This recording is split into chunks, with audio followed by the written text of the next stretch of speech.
Hello folks, it's the Tech-O-Maniac. We're back at it again.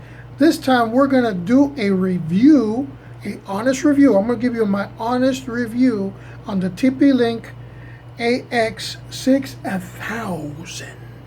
That's right, the 6000, the one that I just did the unboxing. I've had some time. That's why I haven't uploaded a video, because I wanted to give you my honest opinion. Now it's been almost a month and I can tell you right now it is phenomenal. If I was you, this is the one to get. It's got so many features. I didn't even know what to do with them. I was confused, but I'm going to show you step by step what I did. So first of all, I'm going to tell you placement. I'm going to put this on pause, and then I'll come back and I'll show you where the placement is. So run that intro.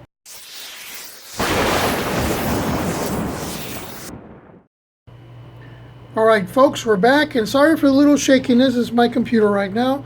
Now I got it way up there, as you can see, next to my cable modem, of course, from Spectrum. It's connected directly to my desktop right there. Now I got two Ethernet ports. I don't know if y'all can see them, but there's two of them, because my desktop has two. I also have another one for work, which is connected already. So there's only three of them connected there, and if the light is blue, that means everything's good. So let me go ahead and show you now the good thing about it is that you can use online, of course. You can go online and you can use the TP-Link website. All you gotta do is put in your username and password. I personally use the app. I use my cell phone, which I'll show you right now. I'm going to put it on, I'll use my phone, and then that way I can show you. Hello folks, I'm back again. Okay, I'm going to use my smartphone. Sorry, I could not do landscape on the orientation, folks.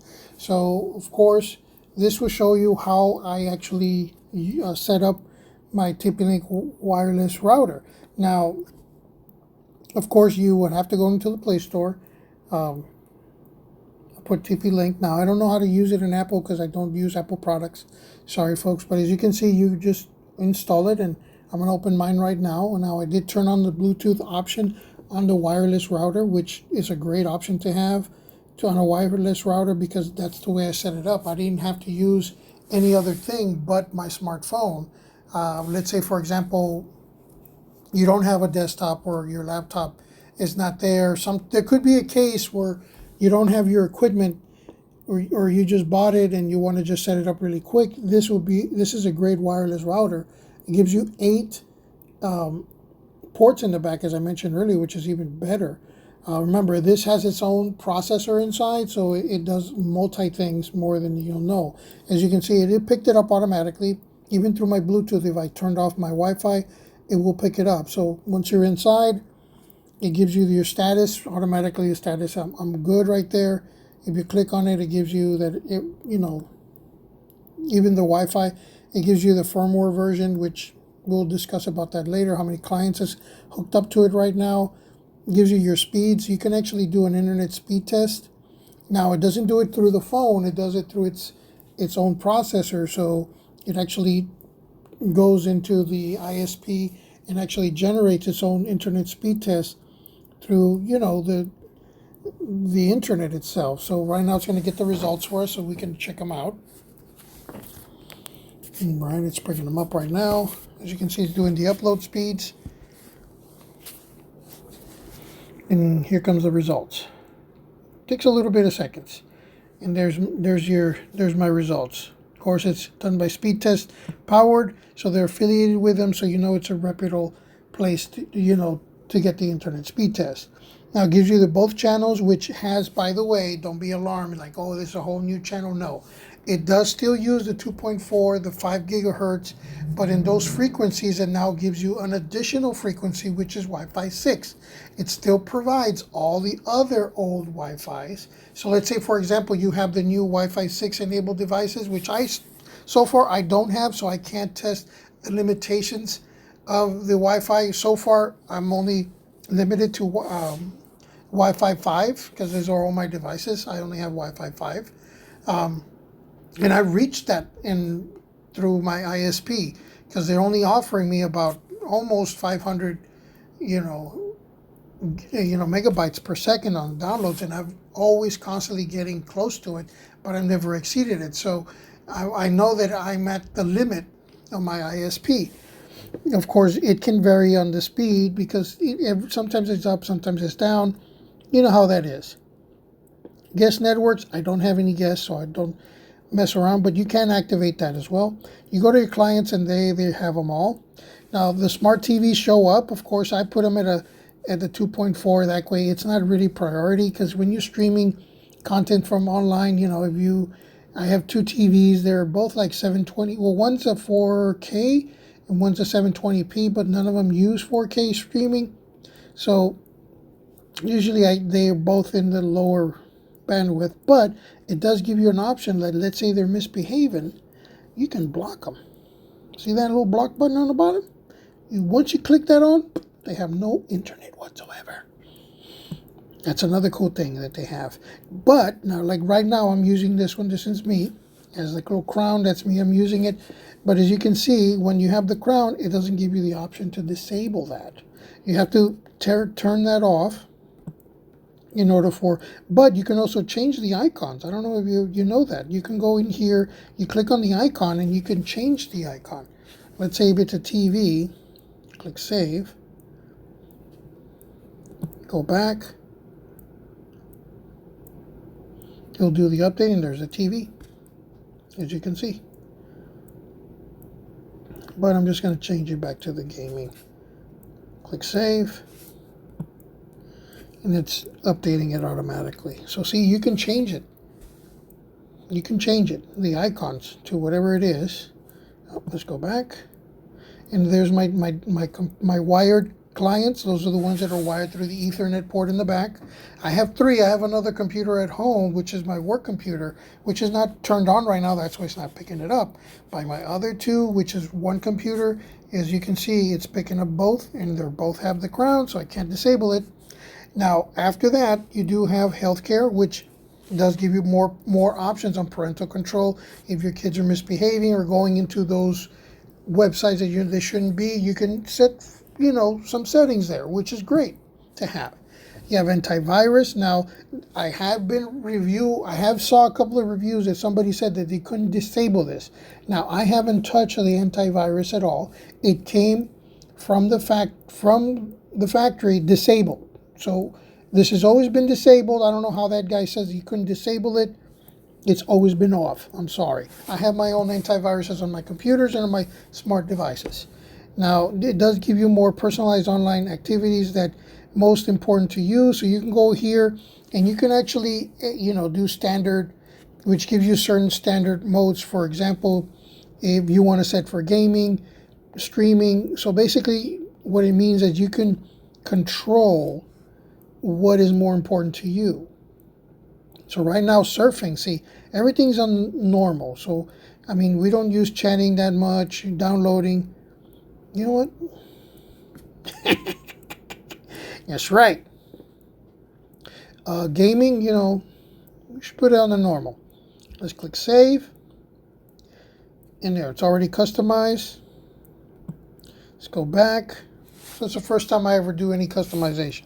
Now we go into tools. Now in the quick setup, just like before, when you first start the setup, you can do a quick setup and you're good to go. Now wireless, it gives you both of the channels. It will give you the option to change the name and password. I'm not going to go there because it will show you that. My password. Now, I don't want you to see my password. Now, internet connections, it gives you here everything's okay. Network diagnostic, everything's perfect. I can do a diagnostic in case something goes wrong. Guest network, this is where I can turn it on. And you can see the name. And probably you could even change the name, but I haven't tried it because I don't want to. So I'm not even going to get into that. Share Fi, you can do this option where you can share your internet, which I don't want to get into that as well. TP-Link ID, I don't want to go there. It shows you my ID, but it doesn't give you a password. It gives you LED control because you can control the LED. There's a night mode, which I don't use. I like to have the LED always on because different colors means there's something wrong. If it's blue, everything's okay. I leave the status on. But if you have it, let's say somewhere at home, did you want to disable? I would leave it on, to be honest and blunt, because that way you know the light's blue, it's good to go. You have after that you have operation mode. I have it currently the way it's supposed to be. You have the wireless router current, which that's true. I don't have an access point, so I don't have to worry about that. Usually access point is if it goes through another device and then it goes down to the Wi-Fi, which I don't. Now it does give you system, which you can do firmware updates, which I haven't, because as a matter of fact, I really don't like to do updates on Wi-Fi routers, because as long as they're working right and they're perfect, then there's no need to update. Because apparently these companies like to just make us test it, and when there's something wrong, then it's really hard to get the old Wi-Fi, the old settings back. So I'd rather just leave it like it is. If it's working fine, don't do the update. And then advanced settings, you can set up VPN settings for it, which is even more options that you can add. Now, I personally love this Wi-Fi router. I've had perfect coverage throughout my home, which is a 2,400 square foot home. I'm in the second floor right now, and it's currently up. And I'm at the upper. If you have a big square, just imagine the square. I'm in the upper right-hand corner of my house, and it still reaches the whole house, the whole square, plus the backyard, plus the front yard, with the 5 gigahertz, which is, and before I would never get that. Before I would only get like a very, only up to, if you can picture a square with the upper right-hand corner, I was always getting just that upper right-hand corner. Like let's say I was getting 25% of the corner. That's all I was getting. Now I get 110% basically of my corner. That's what I'm getting now. So I'm getting the whole square plus more. So this is a great Wi-Fi router. Now, where I bought it through B&H. I will put links where I purchased it, of course. Now, right now, currently they brought it back up because of Black Friday. But if you wait, they will bring it back down to $269. The reason why I got it through B&H, because I don't live in New York. If I get it from there, I get free shipping and no tax. Now, I could have gone it through Amazon at the same price at $269. I got a warehouse in Texas. I would have paid taxes. It would have been $305. Same price. So what's the point of me paying the same price, or actually more, and just getting it 2 days earlier? Makes no sense. So do your due diligence, folks. Shop around. Shop around, because of the simple fact that just by waiting sometimes 1 or 2 days, you get what you want for a lot less price. It is a new item. It's not refurbished. I highly recommend this product because it is future proof. It is Wi-Fi 6. So it means all the devices now are going into that. All the new devices next year are going to start having Wi-Fi, being Wi-Fi 6. Going to start being on the AX platform. All smartphones, smart TVs, all the stuff, all the laptops, all the tablets, everything's going to be AX, which then at that point, this wireless router that has a processor is going to be phenomenal speeds. You're going to get that coverage, you get the coverage, and then plus it's got 8 Ethernet ports. So it means when I'm going to expand, let's say I have a security system that is, with the Ethernet, I can add it there to the system with no problems. I can add a NAS. I can add 2 NASs. I can add more NASs. I can add more stuff on my system that I could ever imagine. I am future-proofing my home for the next 4 to 5 years. So this is a great option, folks.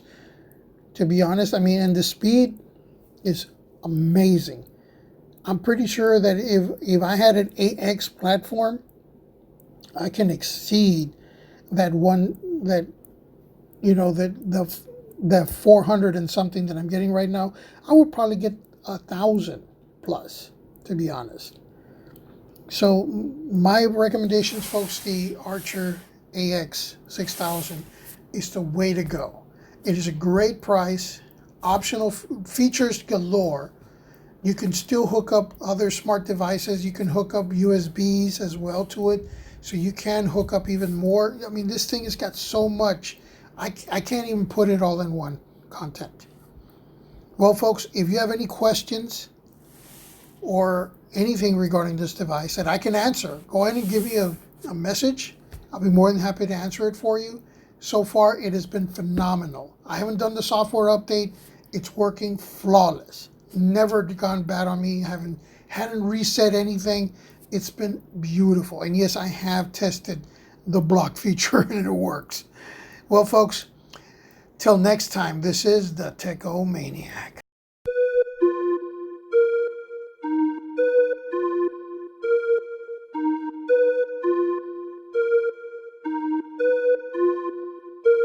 Digits on the beat.